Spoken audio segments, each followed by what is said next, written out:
Hello, price lord. ఒక అమ్మాయి ఉంది. తను ఇప్పటి వరకు సింగిల్ గా ఎక్కడికి ఏ వర్క్ కి వెళ్ళదు. ఎప్పుడు వాళ్ళ డాడీయే తీసుకువెళ్తారు. అయితే వాళ్ళ డాడీ ఊరు వెళ్ళడంతో దీనికి ఎమర్జెన్సీ వర్క్ ఉంటది. నేను సింగిల్ గా ఎక్కడికి వెళ్ళదు కదా, భయం వేస్తూ వాళ్ళ ఫ్రెండ్ ఫోన్ చేసి ఇలా వర్క్ ఉంది వస్తావా నాకు తోడుగా అంటే వస్తానా అంతే. తను రెడీ అయిపోయి తనకు ఫోన్ చేస్తే తను ఫోన్ లిఫ్ట్ చేయట్లేదు. 1వ దినవృత్తాంతములో 22వ అధ్యాయం 11వ వచనం, నా కుమారుడా యెహోవా నీకు తోడుగా ఉండను.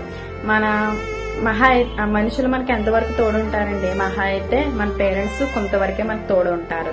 ఈవెన్ మన school friends, college friends, school వరకు కాలేజెస్ వరకే మనకు తోడుగా ఉంటారు. మన లైఫ్ పార్ట్నర్ ఆల్సో మనకి లైఫ్ లాంగ్ తోడు ఉండరు. ఏదో టైంలో వైఫ్ గానీ హస్బెండ్ గానీ ఎవరొకరు చనిపోవచ్చు. మనకి ఎవరు గ్యారెంటీ ఇవ్వలేరు కదా, నేను లైఫ్ లాంగ్ నీకు తోడుగా ఉంటానండి.